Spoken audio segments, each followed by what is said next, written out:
may sumaksak sa akin. Sir! Mark! Dumudugo ang gilid ko, sir. Sir, may paparating sa likod mo. Sir! Sir! Adrian! Matagal ka na naming hinihintay! Sir, bakit parang kilala ka nila? Ani!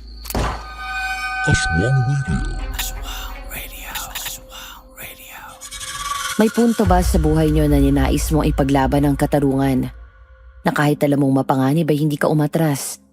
Na kahit wala kang kakampi, lumalaban ka pa rin? Pero paano kung sa bawat laban mo ay may bahagi ng pagkatao mo ang nawawala? Kung may sagot ka sa mga katanungang yan, pakisagot naman sa comment section at matutuwa akong basahin lahat yan. Kung gusto nyong malaman kung ano ang susunod na nangyari sa amin ni Mark at kung bakit ako kilala ng aswang, pakinggan niyo ang buong kwento ko hanggang sa dulo. Gusto kitang batiin ng isang magandang araw, DJ Yumi. Pati na rin sa lahat ng taga-suporta ng Aswang Radio. Tawagin niyo na lang akong Adrian Velasco. Halos 2 dekada na rin ang nakalipas nang mangyari ito. Naging isang bilyonaryong CEO na ako. Pero manunugis ako ng aswang sa gabi. Marami siguro ang nagtataka sa inyo kung bakit napili ko pa ring tahakin ang landas na yun kahit maayos na ang buhay ko. Nung bata pa lamang ako ay nakatira ako sa probinsya. Simple lang ang pamumuhay ko noon, kasama ang nanay at tatay ko. Masaya kaming 3. Isang araw, pinaslang ng karumal-dumal na nilalang ang mga magulang ko. Niligtas at naitago po ako ng aking ina bago ito matuluyan ng husto ng mga aswang. Hindi ko malilimutan ang pangyayaring yon, DJ Yumi. Wala akong magawa dahil bata pa lamang ako. Kaya nangako ako sa sarili kong babawi ako paglaki ko. Na magiging makapangyarihan ako at maipaghihiganti ko ang mga magulang ko. Dumating nga ang panahong yon. Naging CEO ako ng isang tech company. Sa awa ng Diyos, nakamit ko ang mga pangarap ko. Pero hindi pa rin ako kontento. May galit pa rin sa puso ko. Gusto kong paslangin ang bawat isa sa kanila. Gusto kong siguraduhin na walang matitira kahit ni isa sa lahi nila. Walang karapat-dapat na mabuhay sa lahi nila. Hanggang may hininga pa ako, sisiguraduhin kong mauubos ang lahi nila. Siya nga po pala, bago ko po sana umpisahan ang kwento ko, naway lahat ng channel bukod ng sa Aswang Radio ay suportahan nyo rin. Nandyan ang kwentong Takip Silim, Sitio Pangil, Sitio Bangungot, Aswang Confessions, Aswang Diary at Miss Amy Aswang Love Stories. Siguradong hindi kayo mauubusan ng kwentong mapakikinggan. Pakisubscribe at pindutin ang like and share button para sa mga mas bagong kwento.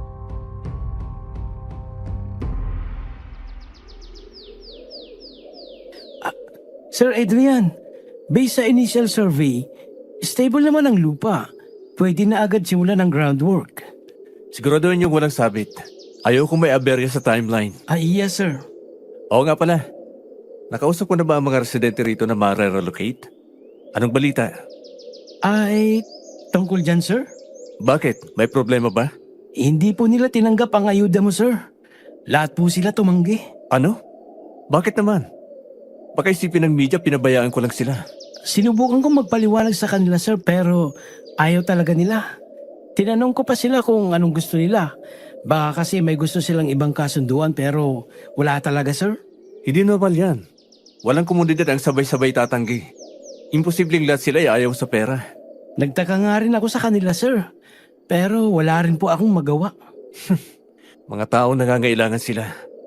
Kung hindi nila tinanggap ang inalok ko, may malalim na dahilan yan. May sinabi ba sila? Maliban sa ayaw nilang sagutin ang tanong na yan, sir, ay lahat sila ayaw tumingin ng diretso sa akin. May mga bulong lang akong narinig, sir. Mark, wala akong panahon sa mga chismis na yan. Hindi, sir. May narinig kasi akong nagsabi na ayaw daw nilang mamatay. Ano? Anong akala nila sa akin? Mamamatay tao? Sir, baka guni-guni ko lang po yun. Mark, huwag mo akong pinagloloko ha. Hindi, sir. Siguraduhin mong documented lahat ng pagtanggi nila. Ayaw kong balikan tayo dyan. Napailing na lang ako. Marami na akong naging proyekto sa iba't ibang lugar pero ngayon lang ako nagkaroon ng ganitong reaksyon mula sa mga residente. Sama-sama nilang tinanggihan ang tulong pinansyal ko. Para na sana yun sa kanila at sa perwisyong nadulot ng pagpapatayo ko ng proyekto. Pero sabay-sabay nilang tinanggihan ang alok ko. Naisip ko na lang na baka ay sinisiraan ako ng mga kakompetensya ko sa mga tao. Kaya gano'n na lang ang pagtanggi nila sa akin. Pero wala naman akong gagawing masama sa kanila. Ang probinsyang ito ay malapit sa mga oportunidad na pwede kong makuha sa pagpapalago ng negosyo. Pinaasikaso ko sa assistant kong si Mark ang pagdokumento sa pangkalahatang pagtanggi ng mga residente sa tulong ko. Ako naman ang mapupuntirya ng publiko at masasabotahin na naman ang imahe ko. Kahit na respetado ako sa industriya at marami ang humahanga sa aking galing sa negosyo, may mga tao rin na binabangga ako. Ngunit sa maduming paraan. Kaya kailangan kong mas maging maingat. Habang nagmamasid ako sa mga manggagawa na abala sa paghuhukay para sa groundwork, tumatakbo palapit sa akin si Mark. Seryoso ang mukha niya at parang may sasabihing importante sa akin. Sir, may kailangan po kayong makita. Ano na naman nangyari, Mark? Sumunod lang po kayo sa akin. Mahalagang makita niyo po ito. Nasaan? Nandito po. Wala na akong inaksayang oras at agad na sinundan si Mark. Dinala niya ako sa hinuhukay bilang bahagi ng construction. Di ko maaninag kung anong gustong ipakita sa akin ni Mark at ng mga manggagawa. May nakita po akong mga workers, sir. Ano na naman yan? Hindi po namin alam kung ano to. Pero parang may inilibing dito. Ano yan? Bakit parang isang lumang kabaong yan? Sir, kanina po, wala naman yan sa survey. Hukayin niyo pa. Baka mga kung anong bagay lang yan, sir. At niluma na ng panahon kaya nabaon sa lupa. Hindi tayo nakakasiguro, Mark. Mas mainam kung hindi mula sa haka-haka ang mga alam natin. Alamin mo kung may dating nakatayo rito. Na-check ko po ang history ng lupang ito. Wala pong anumang construction o anuma po ang itinayo rito noon. Kakaiba ang nahukay sa lupang binili ko. Para itong isang napakalumang kabaong. Malayo ang sementeryo sa lugar na ito at hindi pa natatayuan ng kahit anong gusali. Nakausap ko ang dating may-ari. Hindi rin nila nagamit ng lupang ito kaya napagpasyahan nilang ibenta. Sakto rin naghahanap ako ng tatayuan ng proyekto ko sa lugar na ito kaya nakapagtatakang meron ito ngayon. Sir! Oh, Sir, may ukit po oh, parang simbolo. anong klaseng simbolo yan? Hindi pangkaraniwan, sir. Parang kapag ibebenta mo sa museum, siguradong kikita ka. Tigilan mo ako, Mark. Takpan niyo muna yan. Sir? Sabi ko, takpan niyo muna. Sir, parang may narinig po ako. Imahinasyon mo lang yan. Naririnig din po ng mga nagtatrabaho, sir. Imahinasyon nyo lang yan. Sabihan mo silang bumalik sa pagkatrabaho. At gawin mo na rin lahat ng pinapagawa ko sa'yo. May meeting pa ako. Pinanood ko ang mga manggagawa habang tinatakpan nilang muli ang kakaibang kabaong na yun. Baka kung ano pa ang isipin ng mga taga ron. Probinsya ito. Mabilis kakalat ang anumang balita, totoo man o hindi. Pinili kong baliwalain ang lahat. Sa mundo ko, hindi umiiral ang mga ganong bagay. Lahat may paliwanag, lahat kayang resolbahin. Sanay ako magdesisyon batay sa datos, hindi sa pakiramdam. Kaya itinulak ko sa gilid ng isip ko ang lahat ng kakaibang nangyari. Isang lumang kabaong lang yun. Walang halaga. Walang koneksyon sa kahit ano. Nag-focus ako sa ibang bagay. Marami akong pinagkaabalahan bilang isang CEO ng tech company. Kailangan kong palakasin ang kumpanya sa industriyang ito, lalo na't marami akong kakumpetensya. Bahagi ito ng mga plano ko sa susunod na mga taon. Pinilit kong maging abala. Mga meeting, tawag, desisyon, sunod-sunod. Doon ako sanay. Doon ako mahusay. Mark, natawagan mo na ba ang driver?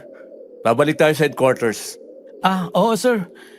Paparating na daw si Manong. Medyo mahirap lang ang daan dito papasok kaya natagalan siya. Okay. Oo nga pala, sir. Hindi naman sa kini-question kita pero hindi ka ba lugi dito, sir? Masyadong tahimik dito, halos walang tao. Marami sa industriya ang nag-aagawan sa lugar na to. Pero ako lang ang nagkaroon ng pagkakataong maipasok ang proyekto. Ang lugar na ito ay isang strategic point sa pagpapalago ng high-tech company. Malayo siya sa mga banta. Pero ikaw, sir. Kaya ko sila. Sir, hindi mo ba naririnig ang sabi-sabi rito sa probinsya? May mga aswang daw dito.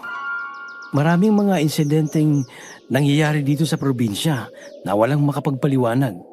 Kahit daw ang mga tao ay walang magawa. Kahit pa nagpatawag sila ng mga pulis. Saan mo naman narinig yan? Narinig ko sa mga nagtatrabaho, sir. Ganyan talaga dito sa probinsya. Maraming mga haka-haka. Mahalaga na hindi ka bumabase sa ganun. Dahil posibleng madistract ka. Nasubukan niyo na po bang tumira sa probinsya? Ang dami mong tanong. Pasensya na po pero... sir, kung may multo man dito, sana naman bayad sila sa overtime. Mark, Joke lang po, sir. Oy, sir! Magandang taghali ho! Ay, baka gusto niyo sumabay kumain, sir. Bumili kami ng pagkain mula sa karinderya. Natikman ko, sir. Ang sarap. mamaya na. May aasikasuhin pa ako sa headquarters. Ay, sayang, sir. Baka maubusan kayo.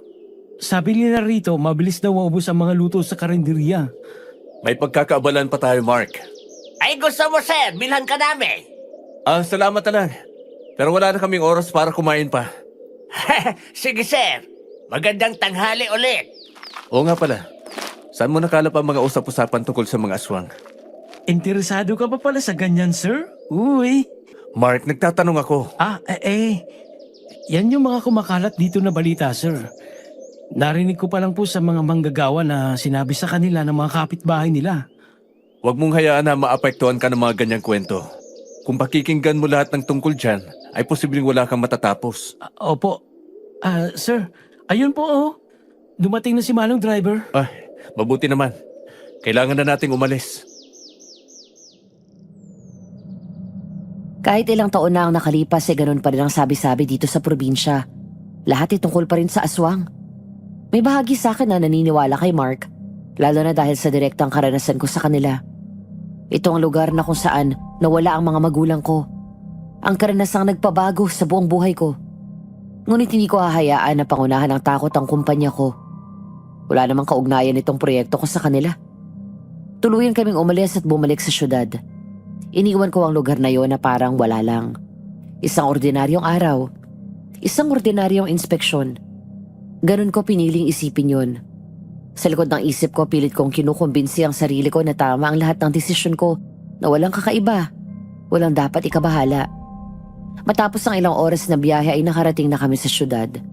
Nagtungo kami sa headquarters ng kumpanya ko kung saan ko pangungunahan ang lahat ng operasyon.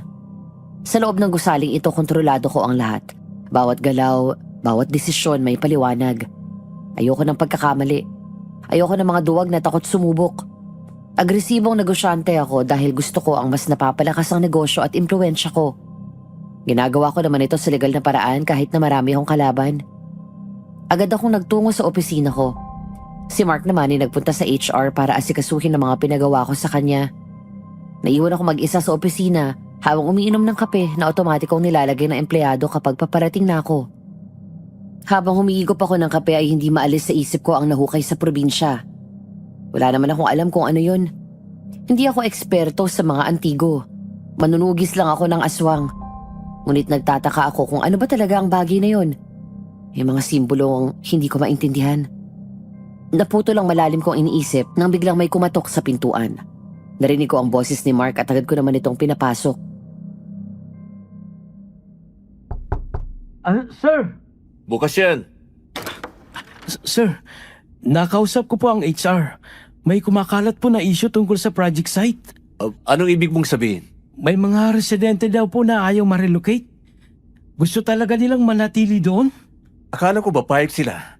Pero ayaw lang nilang tanggapin ang pinansyal na suporta ko. Ano to? Sinasabi ng HR, sir, na magkakaroon kayo ng statement sa publiko tungkol dyan. Totoo to, sir, na may lumipat pero ayaw tanggapin ang pera. Pero may matitigas din. Sir, kahit na sa'yo na nakapangalang lupa. Bilisan mo yung dokumente na pagtanggi nila sa alok ko. Sasabi tayo dyan.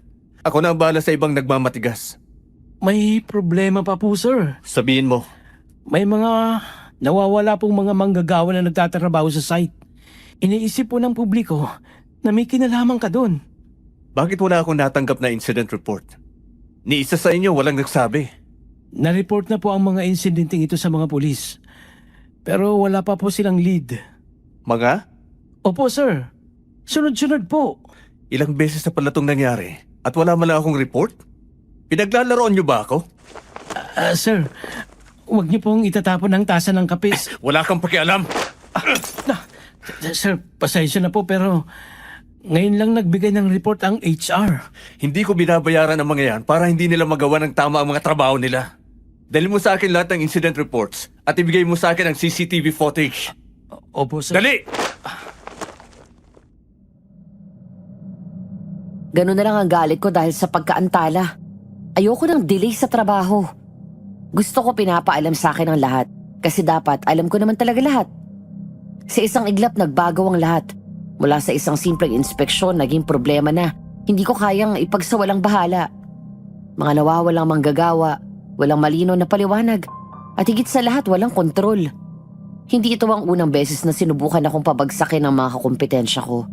Sanay na ako sa mga ganitong galawan. Paninira, pananakot, sabotahe. Bahagi na yan ng mundong ginagalawan ko. Pero iba to. Walang demand. Walang nangaangkin ng responsibilidad at walang bakas. Mga taong nawawala na lang basta-basta na kahit ang mga otoridad hindi nila matukoy. Pinilit kong hanapan ng lohikal na rason ang lahat. Baka may sindikato. Baka may kakompetensya na gustong sirain ang pangalan ko. May mga taong maduming maglaro. Parang nawawalan ako ng kontrol sa sitwasyon. Hindi pwede to. Dahil kung may dapat mang mangyari, ako ang magtatakda kung paano ito magtatapos. Sir, nandito na po yung mga files at CCTV footage. Ilapag mo dyan sa lamesa. Sir, galing po to sa camera sa site. Medyo may problema lang po eh. Anong klaseng problema? Kayo na lang po ang tumingin. Nagsimula ang footage na parang normal lang. Mga manggagawa, abala sa kani-kanilang gawain. Walang kakaiba. Walang indikasyon ng anumang insidente. May dalawang manggagawa na nag-uusap. Pinapaabot ng isa ang pala sa kasama niya. Eksaktong oras, eksaktong galaw, lahat nasa ayos. Hanggang sa biglang nag-glitch ang CCTV at hindi na namin nakita kung anong sunod na nangyari. Sir, yan po ang sinasabi ko. I-rewind mo. Ito po. Ano yan? Tingnan mo bago mag-glitch. May isang anino. Napansin niyo yan, sir? Pause mo. Sir, hindi malinaw eh. Hindi rin po yung pagkakakuha sa anino. Hindi tugma ang hugis ng aninong yan sa dalawang lalaki sa frame. Sir, parang may gumagalaw sa likod nila. Wala yan. Optical illusion lang yan. Sir, itutuloy ko po sa pag-play. Sir, nawawala po yung kasunod. Ano? Nasaan na? Paano nangyari yun? Parang binura lang yung eksena. Sir, may kakaiba talaga sa lugar na to. May problema yung footage. Yan lang yan. Possible na nakorap ang file. Pero sir, ilang beses na pong nangyari to sa iba pang recordings. Lahat ng kopya, dali mo sa IT. Ipa-analyze mo. Gusto ko ng report, kayo din. Opo, sir. Naiwan ako mag-isa sa opisina, nakatingin sa screen. Pinipilit isipin ang mga nangyari. Ngunit sa pagkakataong yon, may naramdaman akong kakaibang tensyon. Kahit na tini ako sa sarili ko na korap lang ang file, na optical illusion lang ang anino, na shadow o glitch lang ang nakita ko sa CCTV, may bahagi sa akin na hindi kumbinsido. Nakatingin ako sa screen, pinipilit alisin ang pakiramdam ng pagkakaalimpungatan. Ngunit bawat segundo ng static ay parang nag-iiwan ng bakas sa utak ko. Hindi malinaw, hindi buo pero sapat na para kabahan ako. Ang isang worker na tila normal lang sa frame, bigla na lang nawawala. Pinipilit kong gawan ng explanation sa utak ko ang mga nangyayari ngunit sa puso ko, alam ko may mali rito. May puwang sa realidad na hindi ko maipaliwanag. Napagtanto kong hindi ito basta-bastang pagkawala lang. Maraming kailangang bigyan ng sagot. Dapat maresolba ko ito sa lalong madaling panahon. Hindi pwedeng marami pang mawala. Sir, may nagtanong po sa site. Isang journalist na pangalan Lara. Sir, nais po niyang makapanayam katungkol sa proyekto. Journalist? Ano? Saan niya nakuha ang impormasyon? Bakit ngayon lang? Sir, hindi ko po alam, pero ayaw po niyang magpahuli sa deadline. Sinasabi niya po na may kontrobersiya daw po sa proyekto. At baka gusto niya pong isulat sa newspaper o i-upload sa online. Mark, ano ba yan? Bakit hindi mo agad sinasabi sa akin? Hindi ko hahayaan na may sino man, lalo na ang isang mamamahayag, ang magdikta sa kwento ng kumpanya ko. Naintindihan mo ba? Opo, sir.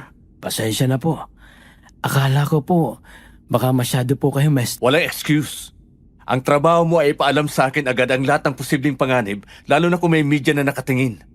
Kung may gustong imbestigahan, ako ang unang makakaalam.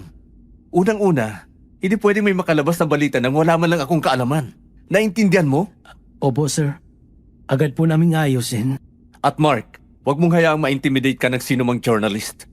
Kung may gusto siyang itanong, sasagutin natin sa tamang paraan. Hindi ako duwag. Wala rin tayong inaatrasan. Naintindihan mo ba yan? Opo, sir. Naintindihan ko po.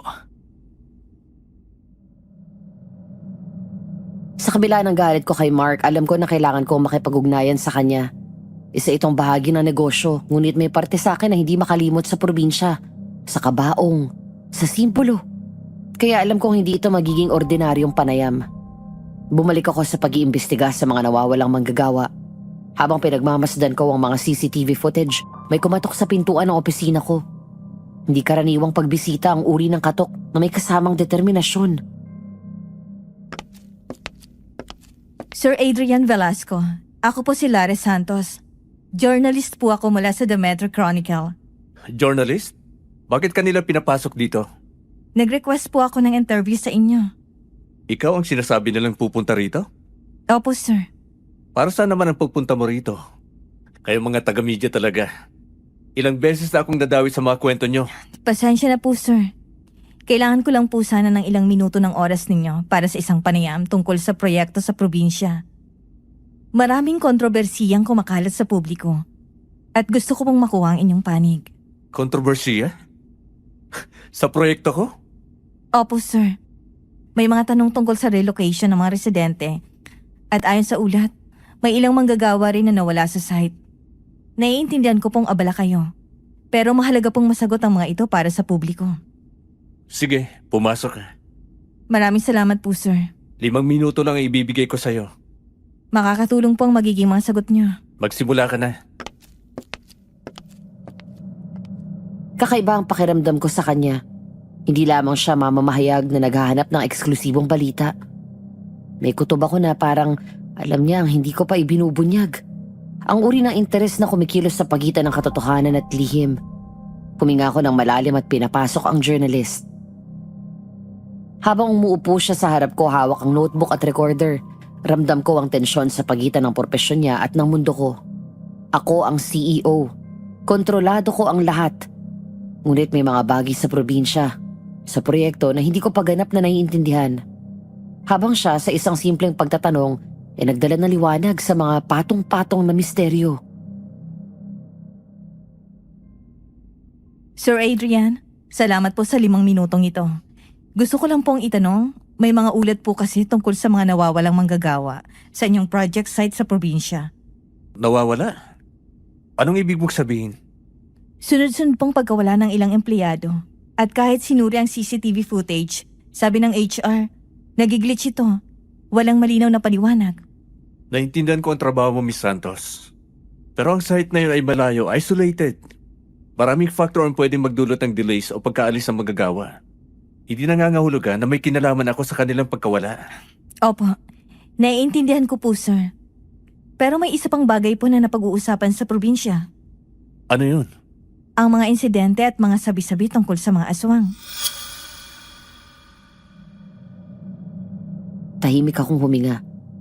Ang mga salitang yun ay parang dating banta sa alaala ko. Bata pa lamang ako nang mawala ang mga magulang ko dahil sa nilalang na yun. Ngunit hindi ko hahayaan na maapektuhan nito ang aking kumpanya. Hindi sa harap ng mamamahayag. Mga sabi-sabi sa probinsya, Miss Santos? Madalas exaggeration o panakot lang sa mga tao. Journalist ka, kaya dapat alam mo ang kahalaga ng fact-checking bago ka mag-conclude. With all due respect, sir, alam ko ang trabaho ko. At hindi naman ho ako basta na lang pumunta rito. Kung alam kong walang mali. Ang ilan po sa mga manggagawa ay nakakita rin ng kakaiba kagaya ng mga tunog, mga anino, Mga bagay na hindi maipaliwanag. Kung maaari lang po, gusto ko sanang malaman ang pananaw niyo tungkol doon. Miss Santos, maayos naman ang lahat sa site. Pero naiintindihan ko ang pangangailangan ng media na may makuhang balita. Pwede kang mag-obserba pero tandaan mo lang na limitado ang oras na ibibigay ko sa'yo. At hindi lahat ng sinasabi sa probinsya ay totoo. Salamat po, sir. Sisikapin kong maunawaan ang sitwasyon bago gumawa ng anumang konklusyon. Sana nga, yan ang gawin mo, Miss Santos. Habang umalis siya, alam kong hindi ito matatapos sa 5 minutong panayam. Ang kuryosidad niya, ang determinasyon niya ay hindi basta-basta. Yung dating niya sa akin ay para bang hinahamon niya ako. Hindi lang bilang CEO, kundi bilang taong may lihim na alam tungkol sa mga nilalang na yon. Ayon sa mga taga-media, at alam yun ng karamihan sa kanila. Pero kakaiba ang isang to. Matapang siya. Nararamdaman kong hindi siya basta-basta. Parang may alam siya tungkol sa akin. Parang hindi lang ang issue tungkol sa site ang gusto niyang malaman mula sa akin. Binaling ko na lang ang atensyon ko sa ibang mahahalagang bagay na kailangan kong asikasuhin. Bigla kong naalala ang mga dokumentong binigay sa akin ni Mark kasabay ng pagbigay niya sa akin ng CCTV footage. Binuksan ko ito isa-isa. Maraming tao na ang humawak sa lupang yon base sa mga dokumento ngunit walang nagtagal. May mga pangalan ng dating may-ari, mga negosyante, mga pamilya. May isang kumpanya pa na sinubukang magtayo ng resort doon mahigit 10 taon ang nakalilipas. Pero hindi rin natuloy. Bigla na lang nilang binebenta ang lupa. Walang malinaw na dahilan kung bakit. At parang pinagpapasa lang nila ang lupaing yun. Ngunit may isang papeles na kumuha ng atensyon ko. Isang apelidong pamilyar sa akin. Mark, halika nga rito. Ano po yan, sir? Tingnan mo ang pangalang to. May isang nagmamayari dati ng lupa na kaapilyado ko. Oo nga, sir. Velasco rin ang apelido niya. Ay, napakaluma ng dokumentong to. Nabura na ang pangalan. Bigyan mo ako ng bagong kopya nito. Sir, wala na pong ibang kopya ng dokumentong ito. Galing po to mismo sa probinsya. Ibig mong sabihin, iisang kopya lang to? Opo, sir. Nasa records po ng munisipyo pero karamihan po ng files nila ron. Luma na. May mga nawawala na rin po. Nawawala? Opo, sir. Parang hindi raw po kumpleto ang history ng lupang yon. Binalikan ko ang dokumento. Pinagmasdan ko ang kupas na tinta. Ang halos maburang pangalan ngunit malinaw pa rin ang apelido. Velasco. Napakabigat ng pakiramdam na dala nito. Hindi ito simpleng coincidence. Hindi pwedeng basta na lang may kapangalan ko ang nagmamay-ari ng lupang yon lalo na sa ganitong klaseng lugar. Alamin mo kung sino yung Velasco na yan. Gusto ko ng buong detalye. Pamilya, records, kahit anong koneksyon. Opo, sir. Pero... Ano na naman?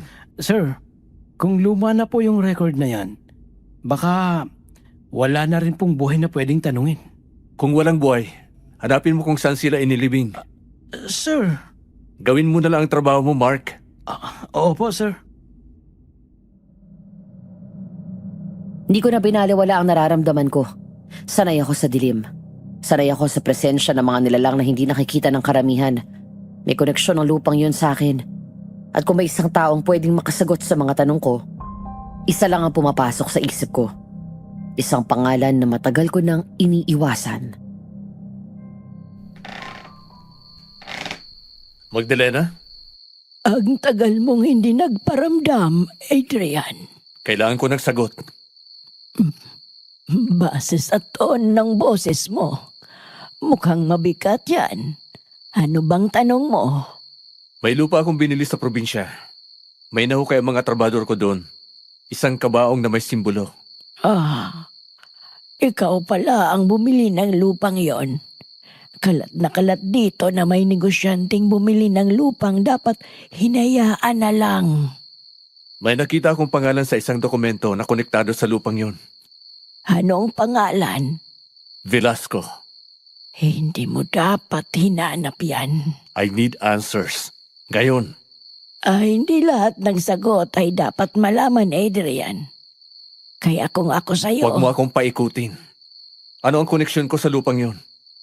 hindi ang tanong ay kung may koneksyon ka. kundi kung gaano kalalim. Ano ang nasa ilalim ng lupang yon? Hindi kundi kanino. Anong ibig mong sabihin?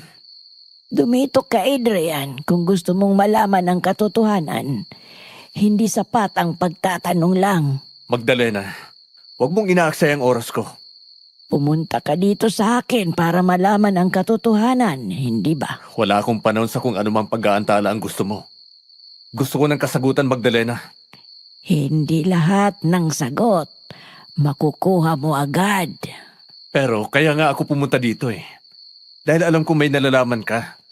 Manatili ka dito sa probinsya pansamantala. At malalaman mo. Matagal ko nang iniwan ang buhay ko dito sa probinsya. Negosyo lang ang pakay ko rito. Kung saan ka masaya, Adi. Ikinuyom ko ang kamao ko.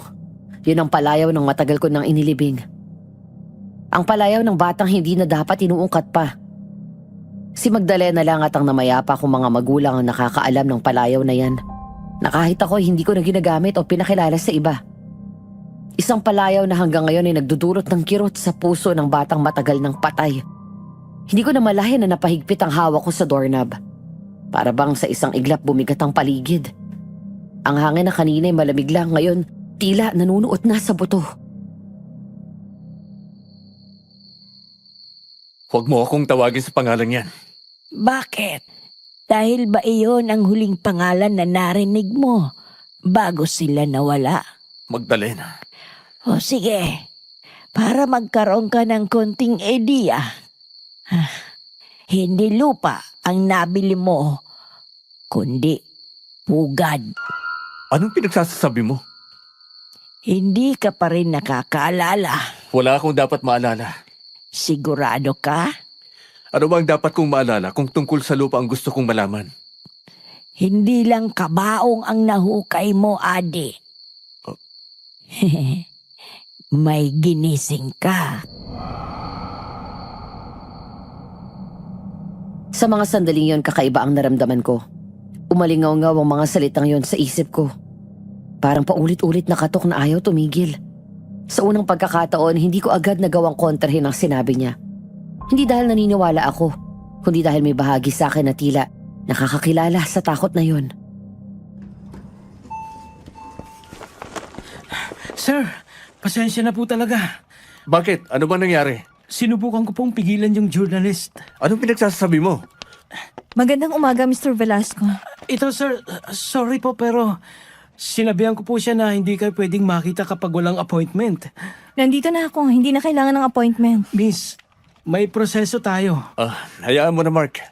Iwan mo muna kami. Pero 2 minuto, Mark. sige po sir, maiwan ko na kayo. Ikaw na naman. Mabilis lang to, kung papayag ka. Hindi ako pumayag dati. Pero nagpumilit ka. I suppose ganun din ang gagawin mo ngayon. Hindi naman kita tinatanong kung papayag ka. Nag-iimporma lang ako. May nawawala sa site mo, hindi lang isa. Narinig ko na yan. May investigasyon na. At ang CCTV? Nag-glitch lang. Kung may punto ka, sabihin mo na. May ipinadala sa akin galing sa site mo. Kinuha ko ang cellphone upang tignan ang tinutukoy niya. Isang larawan ng nahukay na parang libingan ang nasa cellphone niya. May kakaibang simbolo rin ito katulad ng nakita sa lupang pagtatayuan ng proyekto ko. Ito mismo ang eksaktong nakita roon. Napatingin ako sa kanya. Nagtataka ako kung paano niya nakuha ang litratong ito. Eksklusibo ito sa mga nandoon lamang. Saan mo nakuha to? Yun ang gusto kong malaman. Hindi ka basta-basta nakakakuha ng ganito kung wala kang pinapasok. At ikaw, anong pinapasok mo sa lupang yun? Mag-ingat ka sa mga tanong mo. At ikaw, mag-ingat ka sa mga itinatago mo. Kasi kung ano man yan, lumalabas na.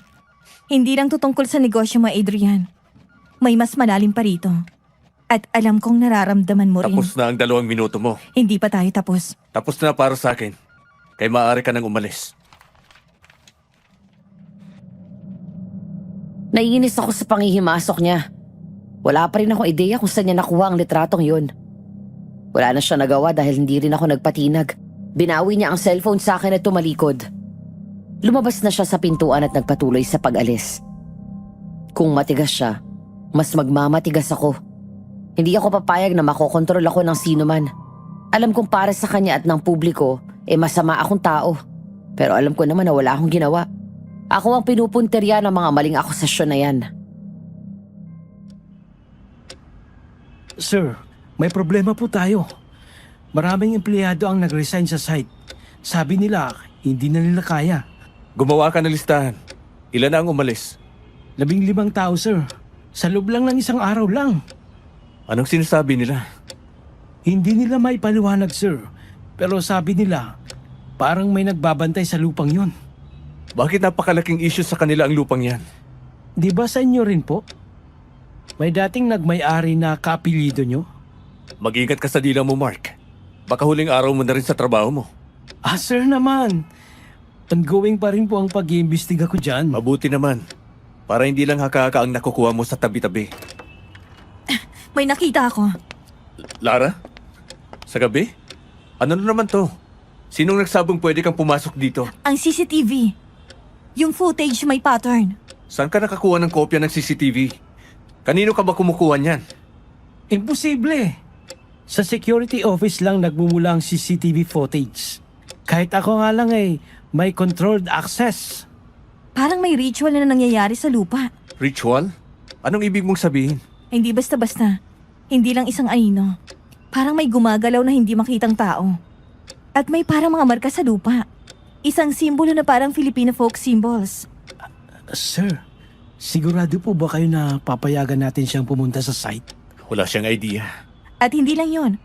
May mga nagkukwento ring taga-probinsya na ang lupa bawal puntahan daw tuwing gabi. May mga kwento tungkol sa mga naglalaho na parang bula. Kailangan nating pumunta doon ngayon din, bago pa lumala.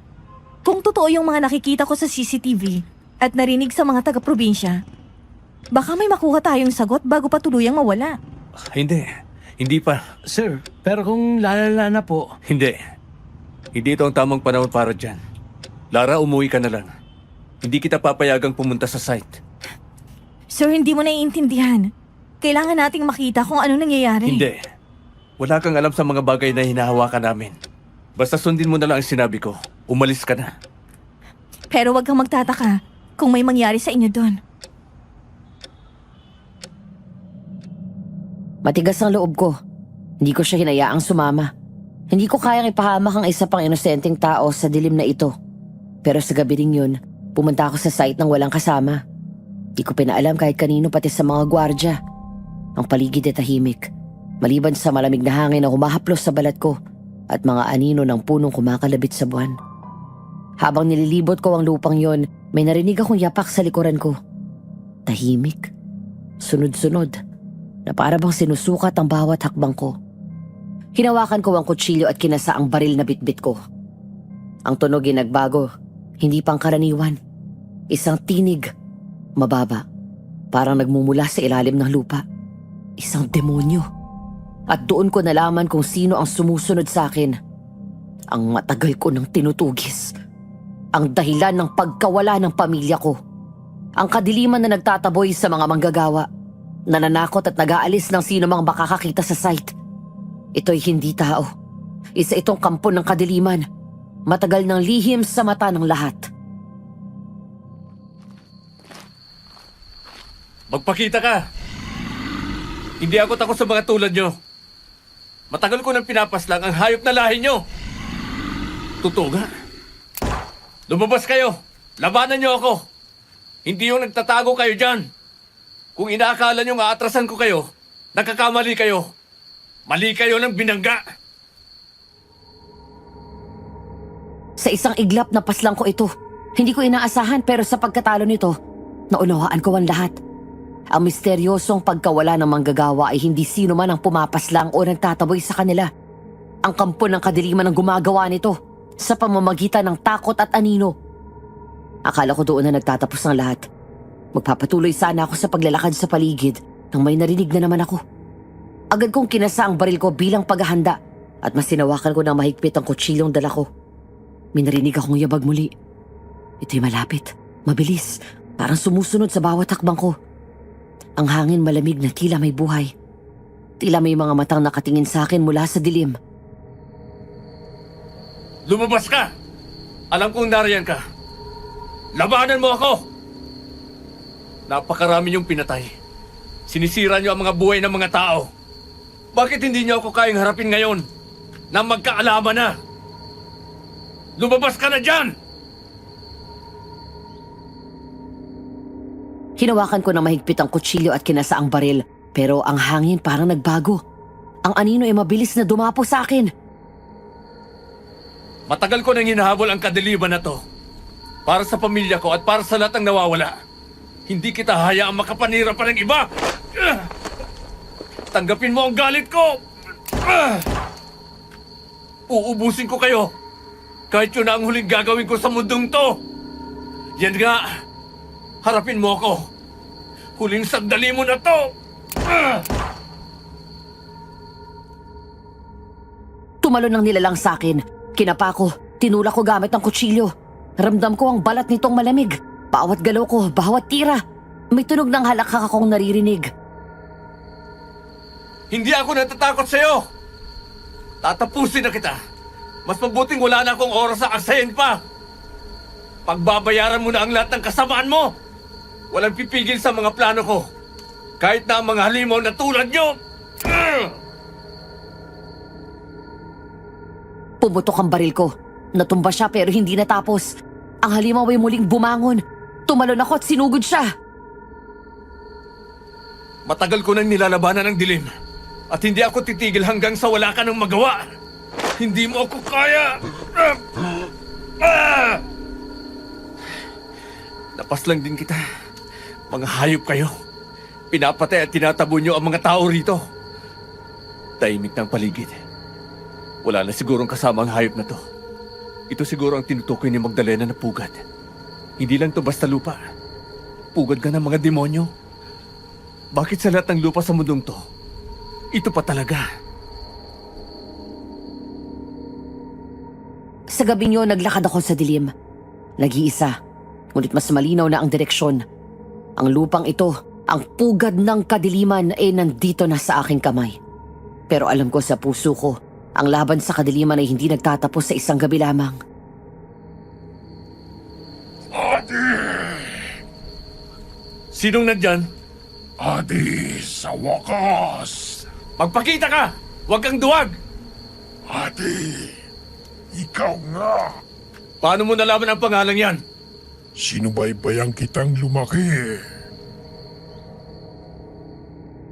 May mga mahihinang yapak akong narinig mula sa likuran. Lumingon ako at walang nakita. Ang palayaw na yon, walang ibang nakakaalam nun. Si Magdalena lang at ang yumao kong mga magulang. Hindi ako nito inatake. At para bang sinusuri lang niya ako, sinusubok. Hindi ako umatras. Hindi ako takot.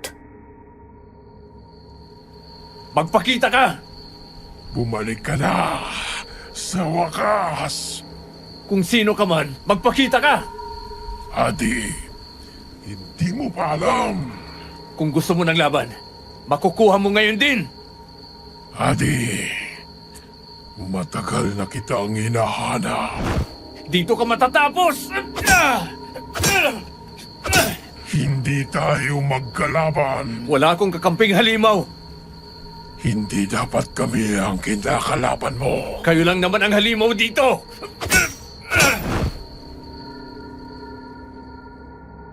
Tumalon ito mula sa dilim. Ang bilis at lakas na hindi normal.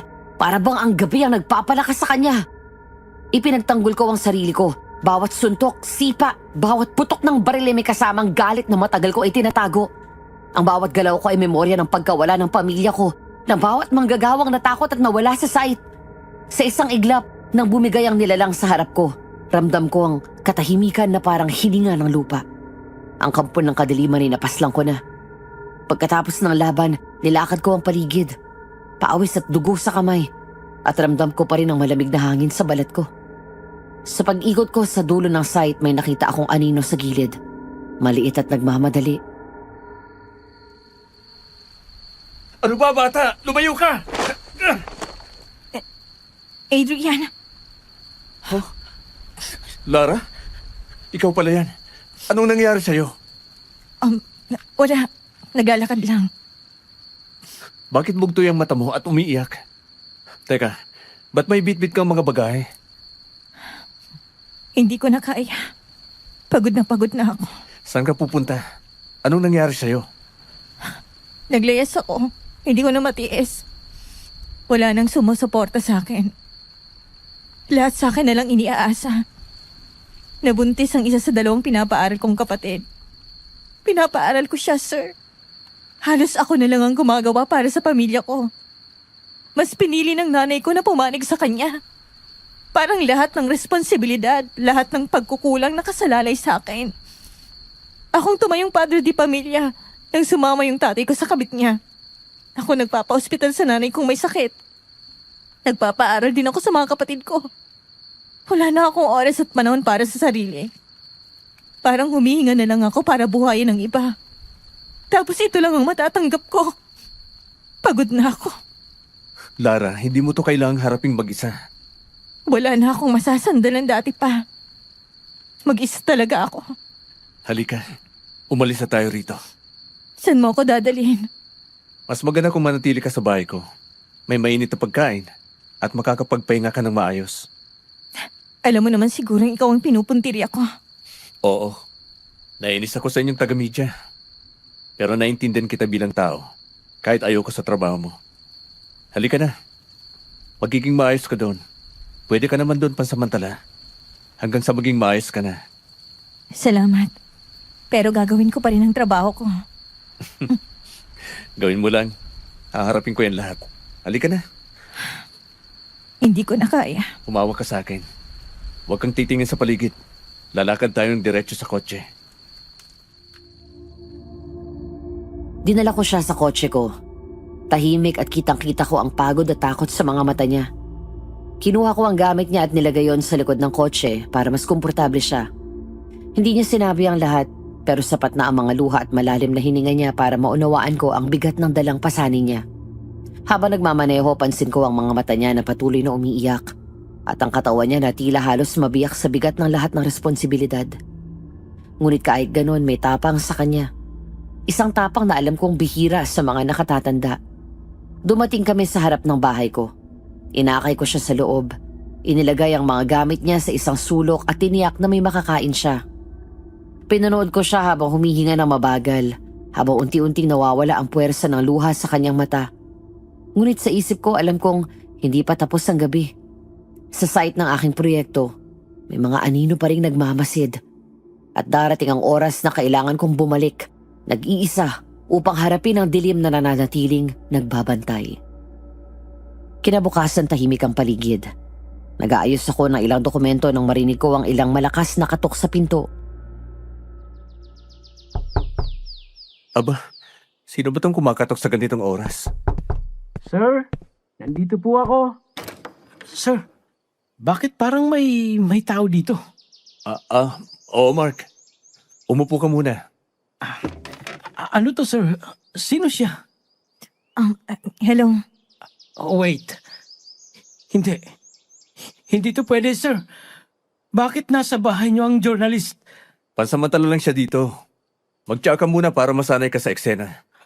Sir, may kasalanan ba ako sa universe na ganito ang tanawin ko sa umaga? Gusto mo ba ng tsa o kape? Kailangan ko pong malaman kung bakit nasa bahay niyo siya. Ano bang nangyari kagabi? Ito ba ay hostage situation o secret witness protection program? Hindi naman sa gusto ko. Naglayas ako kagabi. Wala akong mapuntahan. Parang nagbabahay-bahayan lang kayong dalawa? CEO at journalist? Wow! Iniisip ko pa lang, ang ganda ng tandem. Mark, baka gusto mo ng baril para sa sarili mo. Tumahimik ka. Marunong ka palang gumamit niyan, sir. Ito talagang si Sir, oh. Nung nakaraang gigil na gigil ka dyan. Pero ngayon nasa isang one sweet home na kayo. Ang mahalaga, ligtas ng babae. Tapos, Babae? Uy, gentleman ka na, sir. Saka pansamantala lang, ha? CEO at journalist? Same roof? Oh, I see how it is. Nagkakakulay na ang umaga natin. Hindi naman. Hindi naman? Aba, tinitingnan ko lang Parang may spark dyan, oh. CEO? Mark, tumahimik ka na. Tama. CEO mode. Pero di ba, halatang may kilig factor dito. Pwede ba akong kumuha ng popcorn? Oh, walang ganon. Mahabang istorya. Sige, Lara. Sabihin mo. Ang buhay ko sa bahay ay sobrang bigat. Nabuntis ang nakababata kong kapatid. Pinapaaral ko siya. Halos lahat ng problema sa pamilya sa akin na lang nakasalalay. Pagod at galit na galit ako. Tapos imbes na kampihan ako ng nanay ko, pinili niyang pumanig sa kapatid ko. Dahil doon naglayas ako kagabi. Bitbit ang mga gamit ko. At hindi ko na kayang bumalik pa. Aba. Parang telenovela na naman to. CEO, journalist, family drama. Ang ganda ng love story natin dito Sinong nagsabing safe zone lang ang bahay nyo? Mukhang love nest pala. Dito ka muna. Ligtas ka sa akin. Oh, sir. May pagka knight in shining armored mode ka na pala. Wow, nakakaingit Parang gusto ko na rin makita ang next episode ng morning drama na to. Ang pag-ibig nga naman. Ipagawa ko kaya sa meat ang baril na tinatago ko. Ay hala, si sir naman hindi mabiro. Happy living sa'yo, Lara. Talaga? May baril ka?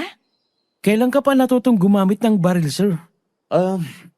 Simula noong naging assistant kita. Ay, sir, ito naman biro lang. Hindi naman kayo madala sa biro. Habang nagbibiro si Mark, napansin ko si Lara na dahan-dahang humihinga ng mas maayos. Dahil sa gulo at katarantaduhan ng umaga na dahil kay Mark, ay pansamantalang nawala ang pag-aalala ko sa nangyayari sa site. Iniwan muna namin si Lara sa bahay ko. Nagtungo na kami ni Mark sa site upang suriin ito. Pagdating ko doon ay abala na ang lahat sa pagpapatayo ng proyekto ko, pero ramdam ko ang bigat ng hangin. Parang may mga matang nakamasid sa bawat galaw ko. Sinusuri ko ang lupa. Hindi talaga mapagkakamalang may nangyayaring karumal-dumal dito. Normal lang ang lahat. Ang mga manggagawa ay abala sa trabaho nila. Lahat may ginagawa. Sir, marami pong nag-resign sa site. 15 tao sa loob ng isang araw nung nagdaan. Ngayong 30. Ang sabi pa nila ay parang may nagbabantay sa lupa. Hindi nila matyak kung tao o hindi. Anong sabi ng mga autoridad? Ng mga pulis? Wala po silang makuhang lead kaya isinara na lang nila ang kaso. Parang ganito rin noong nangyari sa pamilya ko. Mga tao walang pakialam sa buhay ng iba. Walang ginawa para sa mga nasawing manggagawa. Wala silang malasakit. Sir, pwede po bang ipaliwanag natin ng mabuti bago lumala ang sitwasyon? Mark, naiintindihan mo ba? Hindi lang to trabaho. Ito ay hustisya. At kung may naglalaro sa lupaing to, gagawin ko ang lahat para maitama to. Opo, pero baka delikado po kung personal yung susuriin ang site ng mag-isa. Huwag mo akong alalahanin, Mark. Gawin mo lang ang dapat mong gawin. Galit na galit ako sa pagsara nila sa kaso. Hindi lang ako ang magiging sentro ng kritisismo sa publiko. Hindi rin mabibigyan ng hustisya ang mga nasawi at nawala. Naiinis ako sa maagang pagsuko ng pulisya sa kasong ito. Binigyan ko ng mga dapat gawin si Mark at umalis muna ito sa tabi ko. Nilibot ko muna ang site upang obserbahan ang mga pangyayari. Habang iniikot ko ang paligid, may napansin ako matandang babae na nakatayo sa gilid ng landas. Nakatingin sa akin. Lumapit ako sa kanya at hindi ito natinag sa presensya ko.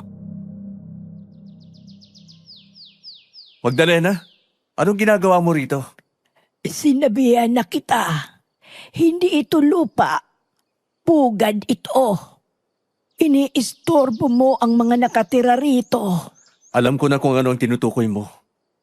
Nakita ng sarili kong mga mata. Ano ang ugnayan ko sa lupang to? Bakit tinawag ako ng aswang dito gamit ang palayaw ko? Nakakausap mo na sila. Mukhang lumalabas na nga. Anong pinagsasabi mo, Magdalena? Diretsuhin mo ako. Adi, makinig ka.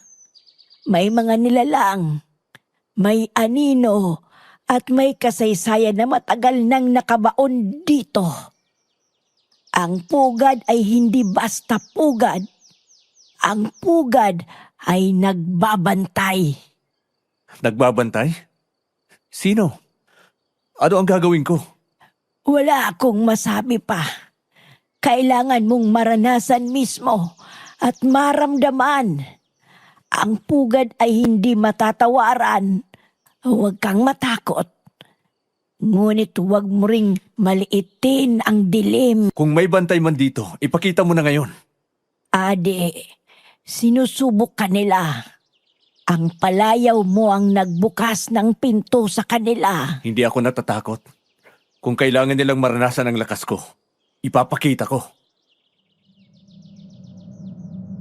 Wala akong makukuha kay Magdalena ngayon, kaya umalis lang ako at iniwan siya. Nanatiling matalim ang pagtingin niya sa akin, pero tinalikuran ko pa rin siya.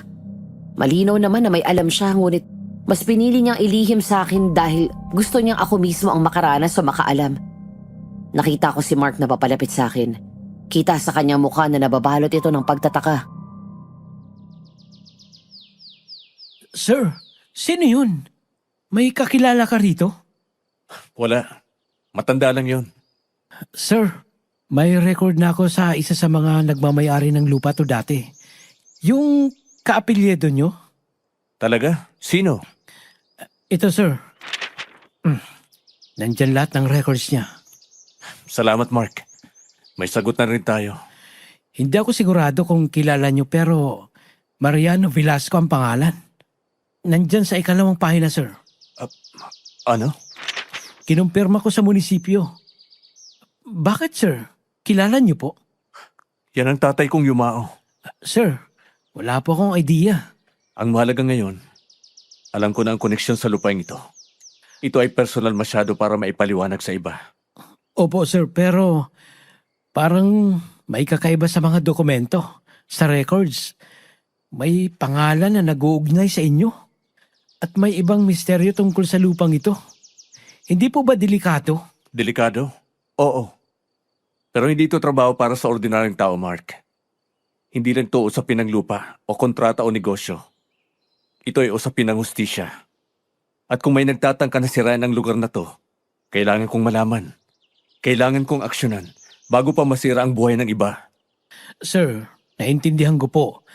Pero baka pwede rin nating tawagan ng pulis o magdala ng backup. May mga tao na nagrereklamo. Hindi natin pwedeng ipagsawalang bahala ang mga hinahing nila. Mark, naintindihan mo ba ang ibig kong sabihin? Hindi pwede to sa ordinaryong paraan. Ang mga nawawalang tao, ang mga nasawi, ay para bang walang gumawa. Para bang lahat ng may malasakit, wala. Ganito rin ang nangyari sa pamilya ko. Ginawa nilang katawa-tawa. Ginamit na parang ordinaryong aksidente lang. Hindi ako makakalimot sa mga yon. Sir, naintindihan ko po. Pero baka mas mabuti kung may kasama po kayo dito. Hindi po safe na mag-isa. Ngayon, ikaw lang muna ang mananatili sa gilid ng site. Ikaw ang may dokumento. Ikaw ang may records. Ang trabaho mo lang, siguraduhin maayos ang lahat ng impormasyon. Ako ang bahala sa lupang to. Sir, oo sir, pero hindi po ba baka may mangyari? Wala. Basta sundin mo ang sinabi ko. Ang kailangan mo lang, Mark, ay ang mag-ingat at magtala ng tama. Huwag kang makialam sa kung ano ang nangyayari sa loob ng lupang to. Naintindihan mo ba? Opo sir, naintindihan ko po. Habang nag-uusap kami ni Mark, isang sasakyan ang tumigil sa harapan namin. Nagtinginan kami ni Mark dahil alam namin kung kaninong sasakyan ito. Iniluwaan nito ang isang matandang lalaki na matagal nang bumabangga sa akin, si Governor Ramon Hernandez. Matagal na itong lumalapit sa akin upang itigil ko ang plano kong ipatayo ang proyekto ko sa lupang ito. Halos lahat ng tao ay pinipigilan ako. Alam ko na mismo kung ano ang nasa lupang ito. Kung kaya gano'n na lang ang takot ng mga naninirahan dito. Ngunit nang hindi ko maintindihan, bakit pati gobyerno pinipigilan ako? Minsan naiisip ko na baka alam din nila, lalo na itong si Governor Hernandez. Anong ginagawa ni Gov. Hernandez dito, sir? Ano pa ba? Aalukin na naman ako nito ng malaking halaga para itigil ko to. Legal mo naman itong nakuha. Bakit pa siya nangingialam? Madumi ang laro ng politika, Mark. Yan ang realidad sa bansang to. Mr. Adrian Velasco, mukhang hindi ka pa rin natututo. Gov. Hernandez, mukhang hindi ka pa rin napapagod. Good afternoon po, Governor. Ikaw ang assistant niya. Mabuti. Sana marunong kang makinig sa nakakataas sa'yo. Opo. Huling beses na kitang kakausapin ng maayos, Mr. Velasco.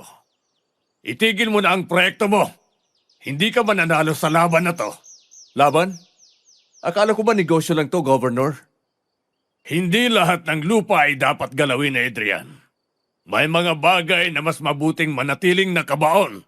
Kung ganon, bakit hindi mo sabihin kung ano talaga ang problema? Bakit mo pinipilit itigil to? Hindi lahat ng katotohanan para sa'yo. Sir, parang hindi na po normal to. Manahimik ka na lang.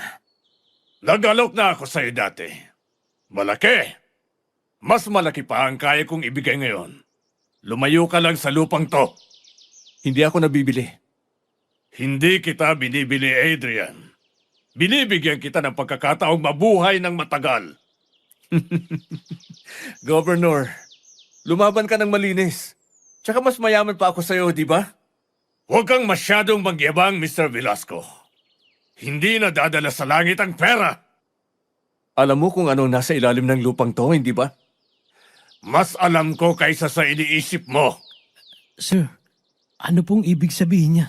Isipin mo ang reputasyon mo, Adrian. Nasa balita ka na.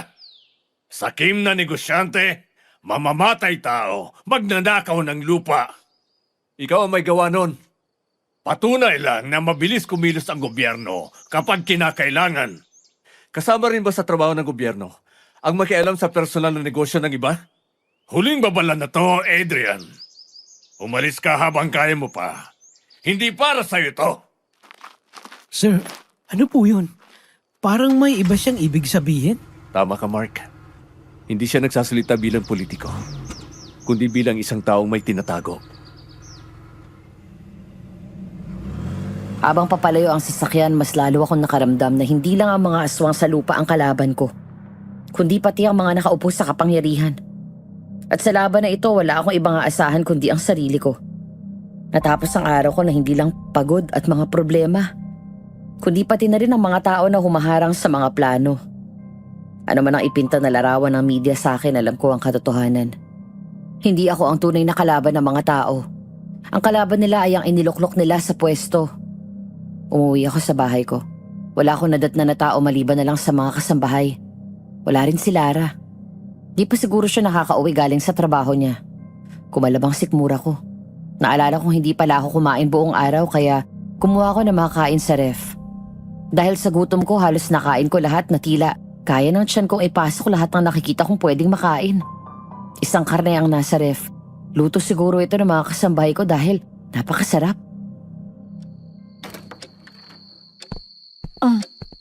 Adrian? Dumating ka na pala. Kanina ka pa ba dyan? Anong ginagawa mo? Bakit ka kumakain ng karning hilaw? Ha? Anong ibig mong sabihin? Hilaw yung karning inunguya mo, may mga dugo pa, oh. Akala ko luto na to. Adrian, hilaw yan. Hindi ko napansin. Ayos ka lang ba? Kanina ka pa ba ganyan? Hindi. Pagdating ko lang, hindi ko alam kung bakit ko ginawa yun. Hindi normal yan, Adrian. Hindi ka ba marunong tumukoy ng hilaw? Napakayaman mo naman talaga para pumunta ng kusina. Ano bang nangyayari sa akin? Gutom lang siguro to. Hindi ka ba nandidiri? Akala ko luto. Ang sarap kasi nito eh. Paano naging masarap yan, Adrian? Hilaw, may dugo pa. Tinitigan ko ang hilaw na karne na dumudugo sa kamay ko. Hindi ko naintindihan ang sarili ko. Masarap siya at ayokong tigilan. Kitang-kita ko na ngayon na hilaw talaga tong hawak ko. Na hindi ko rin maintindihan kung bakit hindi ko gustong tumigil. Pero wala akong nagawa.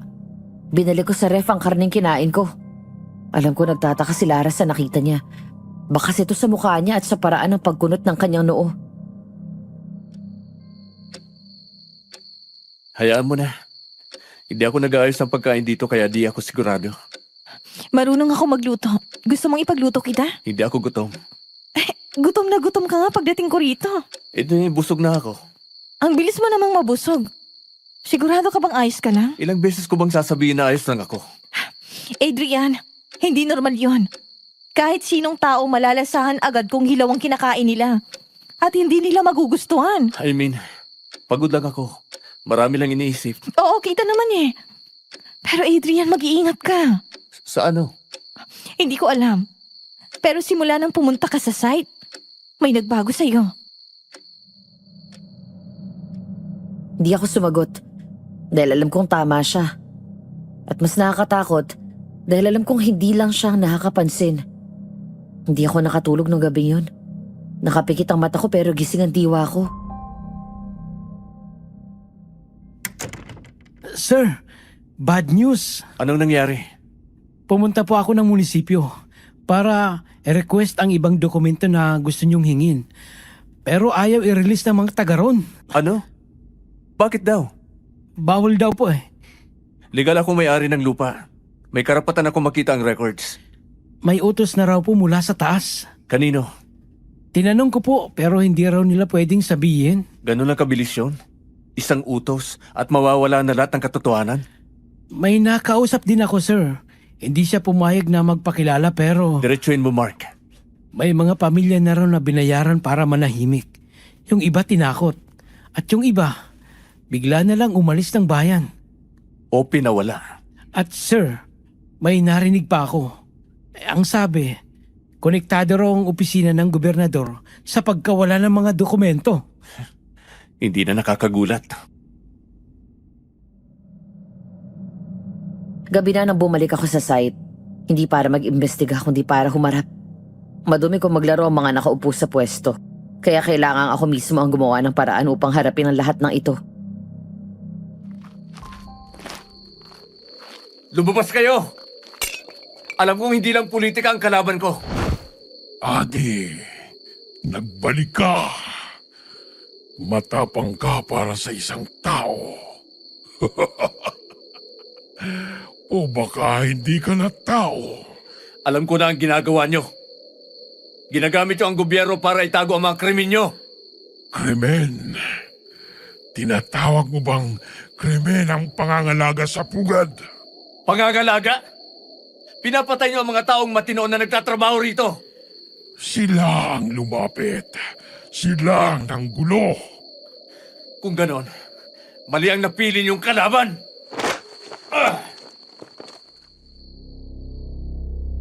Sumugod sila. At sa pagkakataong yun, hindi ako umatras. May kakaiba sa katawan ko. Mas mabilis. Mas malakas. Naglaban kaming dalawa. Hindi na ako umatras at pinatulan ko ang bawat banta at paglapit niya. Habang naglalaban kaming dalawa, bigla na lang ito nagsalita. Iba ka. Kaya ka pala hinayan. Iba talaga ako. Kasi wala akong pakialam sa binabangga ko. Basta't binabangga rin ako nito. Nagkakamali ka ng pagkaintindi, Adi. Bakit nyo ako kilala? Ang nakapagtataka ay bakit hindi mo kami kilala. Bigla na lang silang nawala. Iniwan nila ako na mas marami akong tanong kaysa sagot. Pero may isang bagay ako sigurado. Ang laban na to, hindi lang laban ng tao laban sa aswang, kundi laban ng isang bagay na nasa gitna. Kung ano man yun, yan ang dapat ko pang alamin. Pagod ang katawan ko, pero mas pagod ang isip ko. Hindi dahil sa laban, kundi dahil sa katotohanang unti-unting lumalabas. Lalong bumibigat habang tumatagal. Mas marami akong nalalaman, ngunit dumarami rin ang mga tanong ko. Nagtungo ako sa bahay na parang giniba at winasak. Hindi dahil sa nangyari sa akin, kundi dahil sa nangyayari sa paligid ko. Naabutan ko si Lara na nasa bahay na pala. Adrian? Ikaw ba yan? Oo, Ang tagal mo. Kumusta sa site? magulo. Mas magulo kaysa sa iniisip natin. Dahil sa mga nawawalang tao? O dahil sa gobyerno? Pareho. Mas malala pa. Sige, sabihin mo. May cover-up. May mga dokumentong nawawala. May mga pamilya na binayaran para manahimik. Alam ko. Ano? Adrian, journalist ako. Hindi to bago. Pero iba to. Paano mo nasabi? Kasi coordinated. Hindi lang isang opisina, hindi lang isang tao. Parang buong sistemang gumagalaw para itago to. Gov. Hernandez. Siya nga rin ang nasa isip ko. Direkta niya akong pinatigil kanina. Nag-offer ulit ng pera? Mas malaki. Classic. Kapag hindi ka mabili, sisiraan ka. Ginagawa na nila. Oo. Nakita ko yung balita. Bilyonaryong ganid. Pumatay ng manggagawa. Umaalipusta sa mahihirap. Galit ako, Lara. Hindi dahil sa akin, kundi dahil ginagamit nila yung mga namatay para protekta ng sarili nila. Kapag nasa posisyon ng aabuso. Kapag may tinatago, mas malaki ang kwento. Kaya kailangan ko ng tulong mo. Eto na. Hindi kita pipilitin. Delikado to. Adrian, naglayas ako. Naalala mo? Wala na akong babalikan. Might as well, sumabog na ako sa tamang dahilan. Hindi ka talaga marunong umatras, no? Ikaw din. Kaya nga tayo nagkakilala. Anong plano mo? Kailangan nating ilabas ang katotohanan. Simulan natin sa mga nawawalang dokumento at sa mga taong binayaran. Kaya ko yan. May mga contacts pa ako sa munisipyo at media. Kaya pala ang dami mong alam, ha? Pinahirapan ako sa pagkuha ng mga dokumentong kailangan ko, kahit may karapatan ako. Tapos ikaw may koneksyon. Kaya nga ayaw mo sa akin eh. Pero Adrian, kapag sinimulan natin to, wala nang atrasan. Kailanman, hindi ako umatras sa laban, Lara. Kung ganon, kailangan nating kumilos agad. Ano ang una mong target? Yung mga dokumentong nawala. Walang dokumentong basta nawawala, Adrian. May nagtatago niyan. At sino? Ngayon, munisipyo. Pero kung mas malalim pa, opisina ng gobernador. Hindi basta-basta yon. Hindi rin ako basta-basta. Nakapasok na ako sa mas mahirap kesa dyan. Hindi ka pupuntang mag-isa. Ha? Kung gagalaw ka, kasama ako. Akala ko ba ayaw mo sa akin? Hindi kita pinagkakatiwalaan. Pero hindi rin kita pababayaan. Ang gulo mo. Pero parang hindi ka lang galit, Adrian. Parang may iba ka pang iniisip. Trabaho lang to. Hindi ka ganito kanina. May nangyari sa site. Hindi raw to basta lupa. Pugad daw. Superstitions? Akala ko rin. Hanggang sa may mga bagay na hindi ko maipaliwanag. Ano ba talagang nakita mo? Sapat na yung alam mo. Focus tayo sa ebidensya. Okay, fine. Pero kapag may tinatago ka, makakasama yan sa plano natin. Sa unang pagkakataon, hindi lang ako nag-iisa sa laban na to. Pero mas lalo ako nababahala. Dahil kung gaano ako kalalim sa problemang to, posibleng madawat ko rin siya pababa. Bilib ako sa determinasyon ni Lara. Sa una, ayoko talaga sa pangingialam niya kahit alam kong bahagi ito ng trabaho niya. Pero ngayon, hindi ko inaasahan na magsasama kami sa misyong ito. Gusto kong sabihin ang mga bagay na ako lang ang nakakaalam. Gusto kong ilabas lahat. Pero hindi pa pwede. Mahirap ipaliwanag. Lalo na ngayon na marami pa akong mga tanong. Biglang kumalampag ang doorbell. Akala ko ordinaryong bisita lang pero nang buksan ni Lara, nasinagan ko ang isang pamilyar na muka. Governor? Anong ginagawa mo rito? Magandang gabi, Miss Santos. Hindi ko inaasahang ikaw ang magbubukas ng pinto. Bakit andito ka, Governor? Napadaan lang ako bilang pangungumusta. Kasama mo pala ang journalist na ito. Hindi mo ba naiisip kung paano niya masisira ang pangalan mo? Nagawa na niya yan sa akin. Kaya mag-iingat ka, Mr. Velasco. Wala ka ng pakialam. Hindi tayo close para pumunta ka mismo sa bahay ko. Ginagawa ko lang ang trabaho ko, Governor. Ang ilabas ang katotohanan, kahit sino man ang ayaw nun. Matapang ka na babae, Miss Santos. Parang si Mr. Velasco lang. Kung wala ka ng ibang pakay, Governor, makakaalis ka na. Alam mo na, Adrian. Iwasan mo na ang gulo. Itigil mo na ang proyekto mo sa lupang to. Hindi. Hindi ko pwedeng itigil. Alam mo kung gaano kalaki ang pwede kong ibigay. Lumayo ka lang sa lupang ito. Walang masisira. Hindi ako nabibili. At wala rin akong balak sumuko sa katotohanan. Lumayo ka kung wala ka ng pakay. Hindi mo naintindihan, Adrian. Hindi ito tungkol sa pera. Ito'y tungkol sa kaligtasan. Kaligtasan ng sino? Hindi sa mga tao kundi para sa inyo? Pinapatay nyo ang kredibilidad ko. Pinapalitan ang istorya sa media at sinisikil ang mga pamilya ng mga nasawi para maprotektahan ang sarili nyo. Adrian, huwag mo na siyang patulan. Sumusobra na tong lalaking to eh. Hindi itong paraan. Makinig ka sa babae, Adrian. Hindi ako basta babae lang.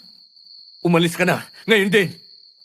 Kung yan ang desisyon nyo, binalaan na kita, Mr. Velasco. Habang papalayo ang sasakyan ni Governor Hernandez, ramdam ko ang bigat ng banta niya. Hindi lang siya ang gumagalaw para hadlangan ng proyekto. Mga tao sa ilalim niya, mga tauhan ng gobyerno at baka pati ang ilang alyado niya sa site. Nakabante rin sa bawat hakbang namin. Alam mo, Lara, hindi lang to laban sa lupa o sa pera. Ito ay laban sa sistema mismo. Kung gaano kalalim ang korupsyon at panlilinlang, doon din tayo papasok. Kaya nga nandito tayo. Kung hindi tayo kikilos ngayon, walang makakaalam ng katotohanan. Wala. Wala na dapat tayong aksaying oras. Kung hindi tayo kikilos ngayon, malamang mas magiging malala ang sitwasyon.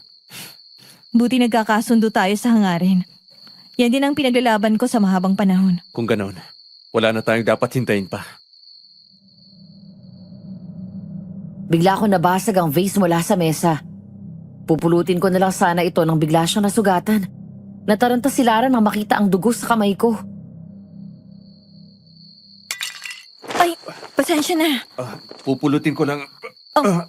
Hala, Adrian, nasugatan ka. Pumunta tayo sa kusina. Linisin natin ang sugat mo ng tubig. Ayos lang to. Ano ba, dumudugo pa oh? Ayos na ba? Bakit ganon? Naghilom ng sugat mo? Ano? Paano nangyari yon? Tingnan mo. Oh, ang hirap paniwalaan. Imposible.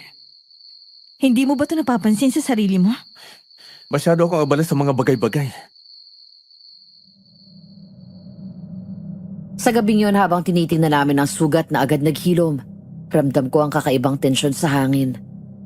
Parang may nakatingin sa amin mula sa dilim. Hindi lang ang gobyerno at ang mga politiko ang kalaban ko, kundi may puwersa rin hindi maipaliwanag na nagbabantay sa bawat kilos ko. Alam kong hindi basta ang aksidente na nangyari. Isang paalala na ang laban na ito ay mas malalim, mas mapanganib, at mas mahiwaga kaysa sa iniisip namin. Hinayaan ko si Lara na gawin ang dapat niyang gawin para sa plano namin.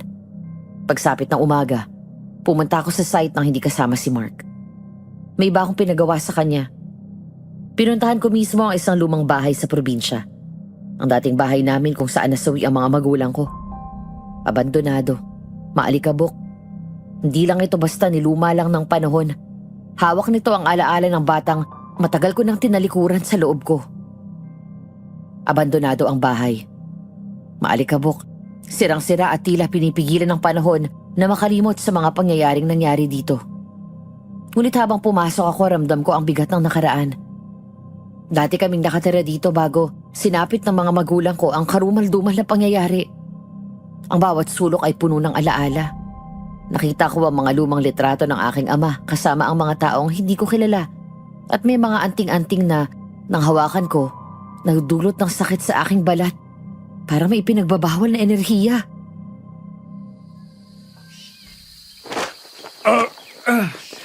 Aray! Bakit masakit ang mga anting-anting na to sa balat? Sino itong mga taong kasama ni tatay? Hindi ko pa to nakita man noon pa.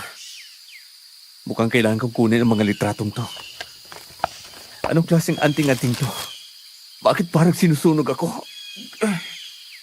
Mukhang nakuha ko na ang mga kailangan kong malaman. Kailangan ko nang lumabas dito.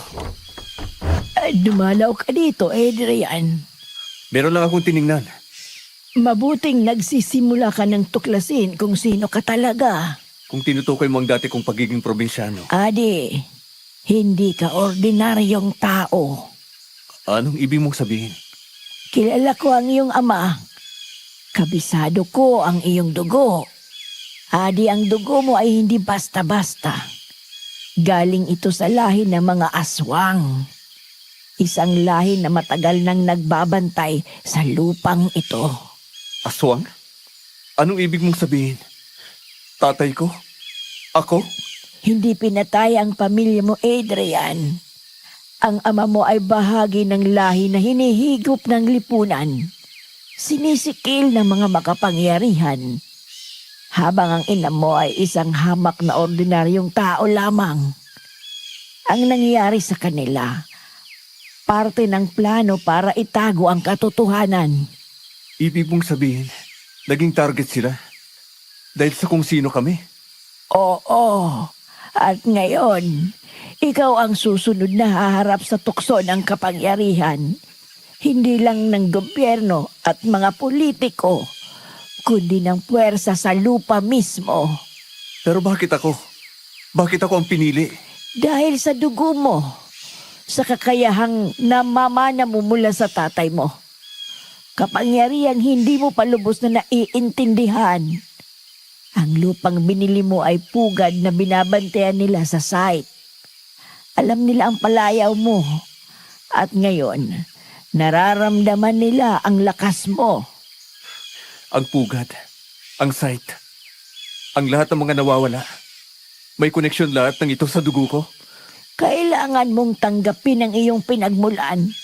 Kung hindi mo gagawin, mas mapanganib ito hindi lang sa'yo, kundi sa lahat ng prinoprotektahan mo. Ang laban mo sa gobyerno, sa Hernandez, sa mga naabuso, maliit lang yon kumpara sa laban mo. Laban sa mga anino ng iyong lahi. Hindi ko alam kung handa na ako. Handa ka na. Ramdam ko yon sa dugo mo. Ngunit kailangan mong matutong gamitin ang lakas na ito. Dapat mong protektahan ang mga inosente at ang lupaing ito. Tandaan mo, Adi, hindi lahat ng kaaway ay makikita. Ngunit bawat galaw mo, bawat hakbang mo, sinusubaybayan ka. Bahagi ako ng lahing kinamumuhian at pinapaslang ko. Anong pinagkaiba ko sa kanila? Lumalaban ka sa katarungan. Hindi ka masama dahil may lahi ka ring aswang. Hindi ang pinagmula ng isang tao o nino man ang nagpapasama sa kanya, kundi ang ginagawa nito mismo. Habang tinitignan ko ang lumang bahay, ramdam ko ang bigat at init sa dugo ko. Hindi lang ito laban para sa katotohanan sa media o laban sa mga politiko. Ito ay laban na mas malalim, mas madilim at mas personal kaysa sa anumang naisip ko. At ngayon unti-unti kong nararamdaman ang puwersa na magbubukas sa akin. Isang puwersa na matagal nang nakabaon sa aking dugo, na naghihintay na gamitin. Naiintindihan ko na ang mabilis na paghilom ng sugat ko, ang walang malay kong pagkasarap sa karne, at ang sakit na naramdaman ko nang dumampi sa balat ko ang anting-anting, ay hindi lamang isang coincidence o misteryo. Ito'y dahil sa kung sino ako. Adrian, kailangan natin pag-usapan ang nangyayari. Halos lahat ng dokumento at medical records mo, hindi matukoy ng mga doktor. Ang blood type mo, wala sa sistema nila. Halos lahat ng lab results mo, misteryoso. Ano? Paano mo nakuha yan? Nag-imbestiga ako. Hindi ko basta iniiwan ang bagay na kahina-hinala. At hindi lang yan. May narinig akong mga sabi-sabi tungkol sa aswang. Ang iba puro alamat. Pero kung iisipin mo nangyari sa sugat mo at sa karne, Anong gusto mong sabihin, Lara? wala naman. Pero may insidenteng kalat sa probinsya ngayon. May pamilyang nasawi raw dahil sa aswang. 20 taon ang nakalipas. Sinalakay daw ng aswang ang pamilyang ito sa simpleng tahanan nila sa probinsya. Nakita nilang bangkay na mag-asawa. Pero yung katawan ng nag-iisa nilang anak na lalaki, wala. Hindi nahanap. Saan mo naman yan nakalap? May ebidensya ba yan? Nasa harapan ko ngayon ang ebidensya. Wala akong nasagot sa nalaman niya. Alam na niya ang nakaraan ko. Pero alam na ng Larang kausap ko ngayon ang nakaraang pilit kong tinataboy. Nagulat ako nang bigla siya naglabas ng baril at kinasa ito. Agad niyang tinutok sa akin. Hindi ako natinag. Nanatili akong kalmado. Wala akong takot na naramdaman dahil dahas at baril ang buhay ko.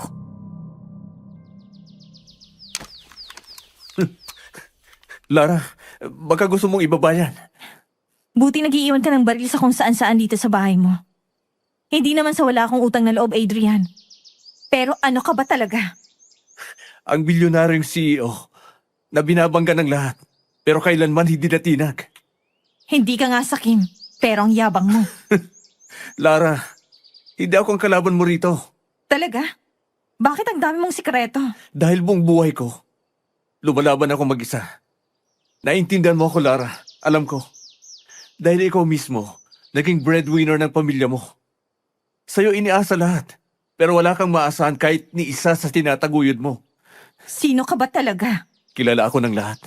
Siguradong masasagot mo yan. Maling tanong. Ano ka ba talaga? Hindi mo magugustuhan ang sagot.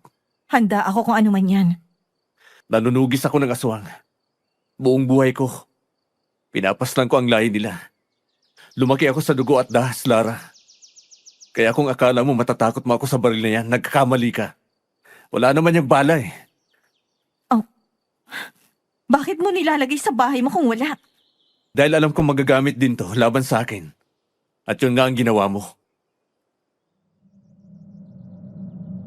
Tinapon ni Lara ang baril nang mapagtanto niyang walang silbi ito. Ngunit kumuha siya ng kutsilyo mula sa bulsa niya. Akala ko gagamitin niya laban sa akin pero nagkamali ako. Manunugis ka ng aswang buong buhay mo. Pero bahagi ka ng lahing buong buhay mong kinamumuhian. Akala mo ba ginusto ko to? Hindi ko tanggap na katulad ako nila. Nakalahi ko sila. Pero alam mo na, Hindi ako sasama o kakampi sa kanila. kaya pala may kakaiba sa'yo ng nakaraan. Hindi ka nga normal. Tao pa rin ako.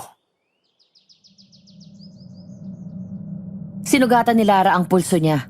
Dumanak ang dugo mula dito. Nabuhayan ako, ngunit kailangan kong kontrolin ang sarili ko. Ang bawat patak ng dugo ay parang sumisigaw sa akin. Nakaramdam ako ng kapangyarihan, ng kakaibang init sa loob ng aking katawan.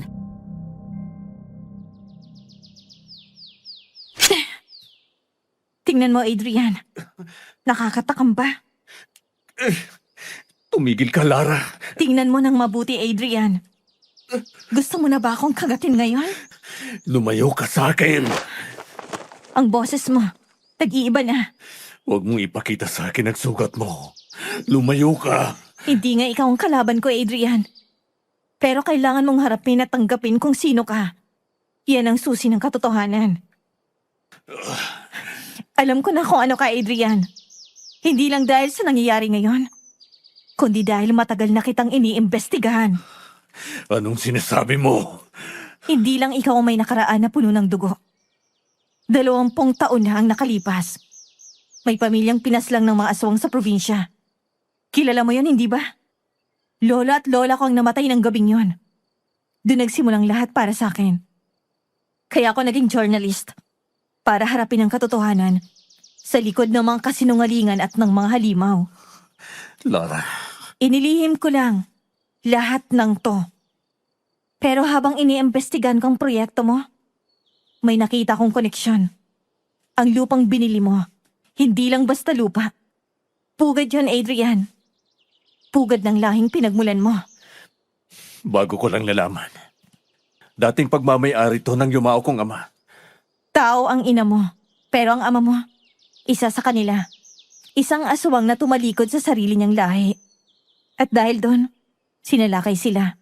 Hindi sila basta pinatay. Pinatahimik sila. Tumigil ka na. Alam ng buong baryang kwento. Pero walang nakakaalam ng katotohanan. Tungkol sa batang nakaligtas nung gabing yon.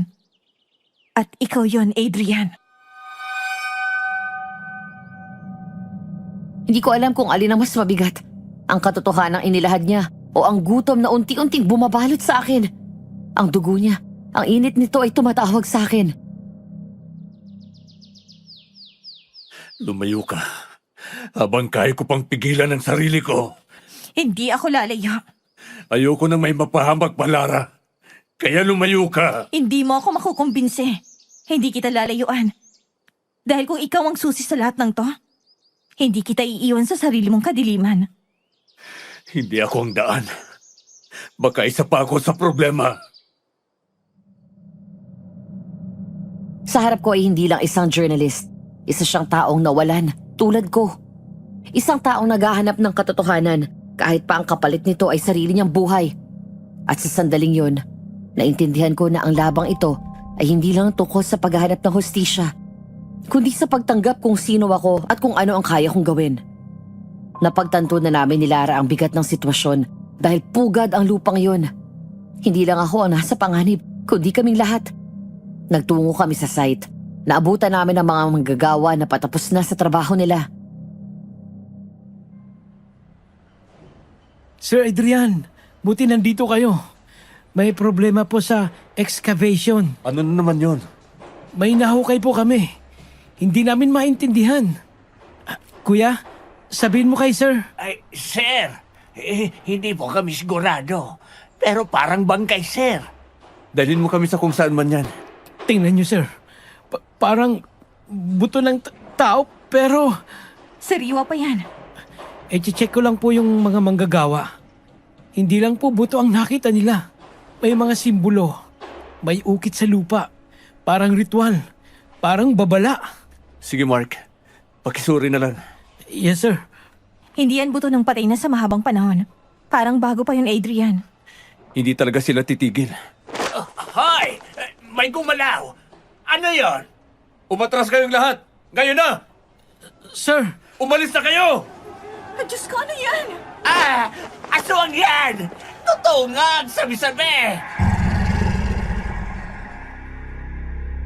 Isang nilalang ang umangat mula sa lupa. Hindi tao pero may bakas ng pagiging tao. Maputla ang balat, mahahaba ang kuko at ang mga mata ay gutom. Nagkagulo ang lahat, ngunit nanatili akong kalmado at matalim ang paningin ko sa nilalang na yon. Nagpakita rin sila. Adrian, anong gagawin natin? Hindi ko maintindihan ang sarili ko, Lara. Pero parang may tumutugon sa loob ko. Huwag kang magpapadala, please. Ang katawan ko, parang kusang naghahanda. Hindi para tumakbo kundi para lumaban. Paparating sa atin ang halimaw. Isang saksak lang yan sa akin. Sir Adrian! Adrian! Ang bilis mo! Hindi pang karaniwan. Pwede ka nang tumakbo, Mark. Gusto ko pang mabuhay, sir. Pasensya na. Makikita ka rito, Adrian. Hindi ko na mapigilan ang sarili ko. Huwag kang magpapadala sa kanila. Labanan mo, Adrian. Hindi ko alam kung ako pa ba ang kumikilos o ang dugong nasa loob ko. Pero isang bagay ang sigurado. Hindi na ako basta tao. Bigla kaming nakarinig ng sigaw mula sa kailaliman ng lupa. Ang mga sigaw na ito ay hindi mula sa taong natatakot, kundi sigaw ng mga aswang mula sa ilalim. Tila ba'y nagising na sila at unti-unting umuusbong mula sa lupa. Ano yun? Naririnig mo ba yun? Nandito na sila. Anong gagawin natin? Huwag ka lang humiwalay sa akin. Oh, ang dami nila. Pero bakit hindi nila tayo inaatake? Nakatayo lang sila. Parang maisip ang mga to. Sa wakas, nandito ka na, Adrian. Matagal ka na naming hinintay. Si Governor Hernandez? Kaya pala ha. Nandito ka na rin sa tunay mong tahanan. Kung saan ka talaga nararapat. Kauri mo pala sila. Kaya gigil na gigil kang ipatigil ang mga plano ko sa lupang to. Magkauri rin tayo, Adrian. Hindi ka iba sa amin. Hindi. Adrian, huwag kang makinig sa kanila. Tanggapin mo na. Isa ka sa amin. Nangingitim lang mga ugat mo, Adrian. Huwag kang magpapadala sa kanila. Tumahimik ka, babae!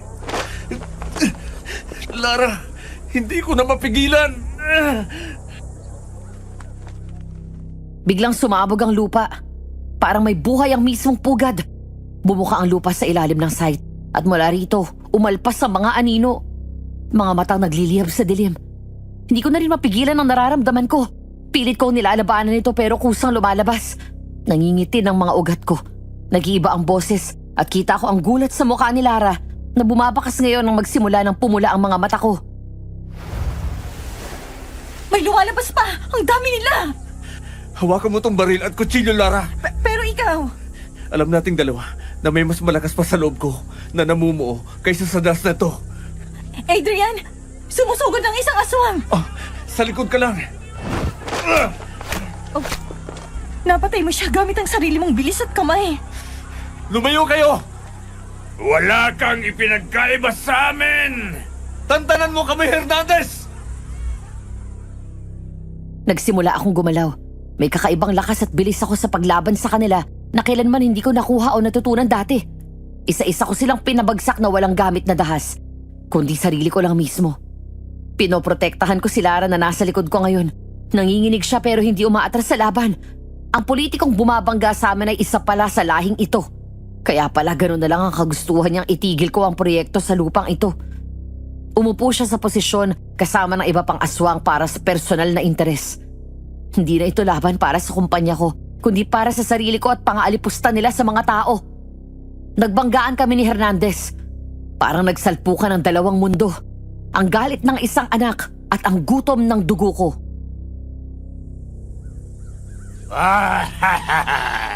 Tingnan mo ang sarili mo! Hindi ako katulad mo! Isinilang kang aswang! Mamamatay kang aswang! May dugong tao ako. Kung naging purong aswang man ako, tutulad ako sa ama ko. Tatalikuran ko rin ang lahing nagdadala ng kadiliman sa mundong to. Kinamumuhian mo ang dilim. Ikaw mismo ay bahagi ng kadilimang to! Adrian! Bumalik ka! Lara, asin at bawang ang gamitin mo. Doon sila nasasaktan. Pero masasaktan ka rin yan! Bahala na. Gawin mo na ngayon na. Napapanigilan nila ako! Lumayo kaya! Pumunta ako sa kinaroroonan ni Lara at pinaslang ang mga aswang na lumilibot sa kanya. Kinuha ko ang anting-anting na nakabalot sa bulsa ko at binigay sa kanya. Mahigpit ang pagkakabalot nito upang hindi ako mapaso. Nang mapaslang ko ang mga aswang ay agad kong pinasuot ito sa kanya. Lara, isuot mo ang anting-anting na nakabalot sa telang to. Pero hindi ka na makakalapit sa akin ito. Mas mabuti na. Mas mainam na protektan mo rin ang sarili mo. Hindi lang mula sa kanila, kundi mula na rin sa akin. Huwag kang magsalita ng ganyan. Makokontrol mong sarili mo. Isuot mo na! Eto, lusot ko na. Oh, Adrian! Nasaksak ka! Adrian! Huwag kang mag-alala. Hindi ako katulad nila. Maghihilom ng mabilis ang sugat ko. Hindi na dumudugo. Hindi ko kayo uurungan! Tikman nyo ang bawat tama ko! Adrian! Umaatras na sila! Oh, sa susunod, magiging isa ka na rin sa amin, Adi! Bakit ka nga tinawag na Adi? Yan ang palayo ng batang matagal ko nang kinalimutan. Hindi ka na mukhang tao sa anyo mo ngayon. Suotin mo lang yung anting-anting na yan. Hindi kita masasaktan. Naniniwala naman akong hindi mo ako sasaktan. Hindi ako sigurado dyan, Lara. Ngayon ko lang natuklasan ang parting to sa akin. Nagbago lang ang anyo mo, Adrian. Pero hindi ang prinsipyo mo. Kaya tatanggalin ko na tong anting-anting. Huwag. Bakit mo tinapon? Hindi ko kailangan ng anting-anting kapag kasama kita. Kailangan mo pa rin mag-ingat kahit sa akin. Kung kailangan ko mag-ingat mula sa'yo, bakit nasa isang bahay tayo? Hindi ka masama, Adrian. Ang kalahi mo lang, pero hindi ikaw. Pareho lang kayo ng pinagmulan, pero hindi kayo magkatulad. Tahimik na ang paligid, pero hindi ang loob ko. Ang lupa huminto na sa paghinga. Ang mga sigaw na palitan na ng katahimikan, pero hindi ako mapakali. Ngayon ko lang naramdaman ang ganitong klaseng gutom. Hindi gutom sa pagkain, kundi sa dugo. Ilang taon kong hinabol ang mga halimaw na tulad nila. Pinaniwala ko ang sarili ko na malinaw ang linya. May mabuti, may masama, may tao at may aswang. Pero sa isang iglap nabura lahat ng yun. Dahil ako ay pareho. Tatakot ako sa mga panahong to. Baka masaktan ko si Lara. Tinapon niya ang anting-anting pero hindi ko pa alam kung anong pwede kong gawin. Hindi ko alam kung makokontrol ko pa ba ang sarili ko tuwing napapaligiran ako ng mga tao. Ng mga inosenteng nabubuhay. Iniisip ko si Mark, ang mga empleyado at ang iba pang nakapalibot sa akin. Kung ito ang sumpa ko, gagawin ko itong sandata. Kung halimaw ang tingin nila sa akin, ako ang halimaw na kakalaban sa kanila. Pero isa lang ang malinaw ngayon. Hindi na ako ang dating ako. Hindi na rin sila ang dapat katakutan, kundi ako. Pero ang halimaw ay may pagpipilian pa rin. Pagkatapos ng araw na yon, pinili kong bumalik sa probinsya. Iniwan ko ang lungsod, ang ingay, ang gulo. At bumalik ako sa lugar kung saan nagsimula ang lahat. Para tapusin lahat at magsimula ulit. Simple lang ang buhay, tahimik. Pero hindi ibig sabihin na wala na ang dilim. Iniwan ko na rin ang buhay na nanunugis ng aswang. Hindi dahil natuklasan kong kauri ko sila, kundi oras na para piliin ko naman ang kagustuhan ko. Ang kapayapaan. Tulong! May aswang! Layon mo ang batang yan! Kuya! Ayos ka lang ba? Maraming salamat po, kuya. Walang anuman. Nasaan ang mga magulang mo? Tumakas po ako. Gusto ko pa po kasi maglaro eh. Gabi na. Hindi ka na dapat lumalabas. Bakit kasing bilis niyo po sila? Parang wala lang po sa inyo nung pinatay niyo. Ang importante, ligtas ka. Huwag kang lalabas tuwing gabi. Umuwi ka na. Yun na ang huling pagkakataon na papaslang ako ng aswang. Hindi dahil pagod na ako, kundi natutunan kong kailangan kong piliin ang bawat laban na tatahakin ko. Kung gusto ko ng mapayapang buhay, hindi lahat ng bagay ay kailangan kong akuin. Bili na kayo! Kwek-kwek! Bagong luto! Masarap tong kwek-kwek ah. Matagal na rin nung nakain ko to, Ale. Magkano to? 25, 5. Pabili po ako ng 10. Eto, iho. Salamat. Sa unang pagkakataon, hindi ko naisip maghanap ng dugo. Sarap ng buhay. Mukhang ayos ka na. Ikaw din. Bumalik ka, may imbestigahan ka ba? Wala na. Dahil alakan na rin namang anggulo makukuha sa akin. Alam mo, hindi ka nagbago. Nagbago ako. Pinili ko lang kung sino ako. Marami pa silang gagalawin. Mas marami pa rin akong poprotektahan. Iniwan mo na talagang pagiging CEO? Hindi. Ang panunugis lang ng aswang. Mukhang pera pa rin talaga. Kailangan ko pa rin yan. Hindi ka na babalik? Umalis lang ako pero hindi ako nawala. Nanatili akong konektado sa mundong iniwan ko. Negosyo, gobyerno, kapangyarihan. Pero ngayon, hindi na para sa sarili ko. Naiintindihan ko. Ikaw pa rin ang CEO na kilala ng lahat. Naging mas payapa lang ang buhay mo. Namimiss ba ako ng media? Hinahangaan ka na nila ngayon. Ano? Nilabas kong katotohanan. Lahat.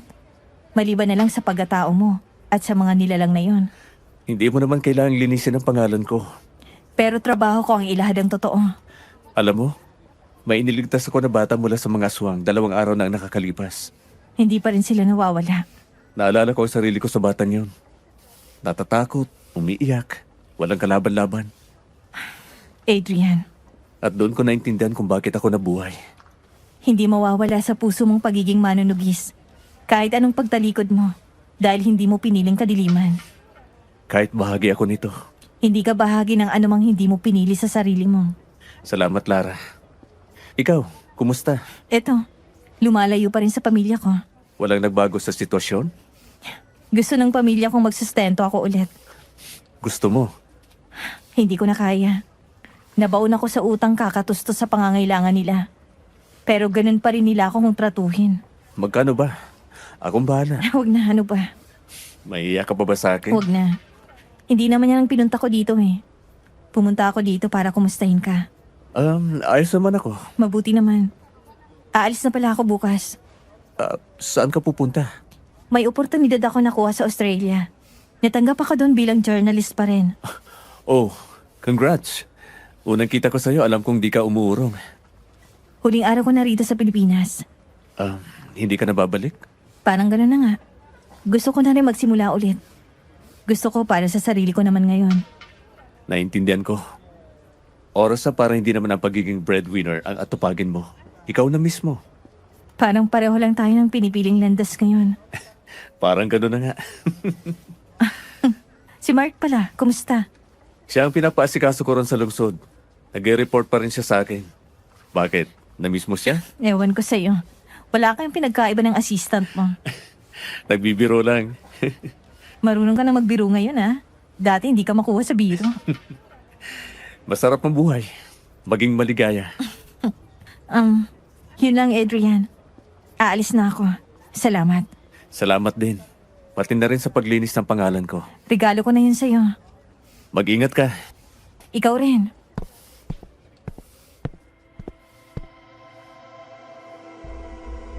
Pinanood ko siyang tumalikod at unti-unting lumakad papalayo. Masaya ako para sa kanya dahil pinili na niya ang sarili niya ngayon. Naintindihan ko naman kung saan siya nanggagaling. Pareho lang kami. Magkaiba lang ang kwento ng mga buhay namin. Pinili ko na rin yakapin ng tuluyan ang bagong ikot ng mundo ko. Nanatili ako sa pagtulong sa iba, hindi lang sa paraan ng panunugis ng aswang katulad ng dati, kundi sa paraan ng pagtulong sa mga inaapi na makamit ang hustisya gamit ang impluensya at kapangyarihan na nabuo ko sa lungsod. Naging daan ang kumpanya ko para magsilbi sa mga inaapi habang namumuhay ako ng matiwasay sa lungsod. Unti-unti ko nang tinanggap kung sino ako dahil sa mundong puno ng dilim. Di mo kailangan maging liwanag.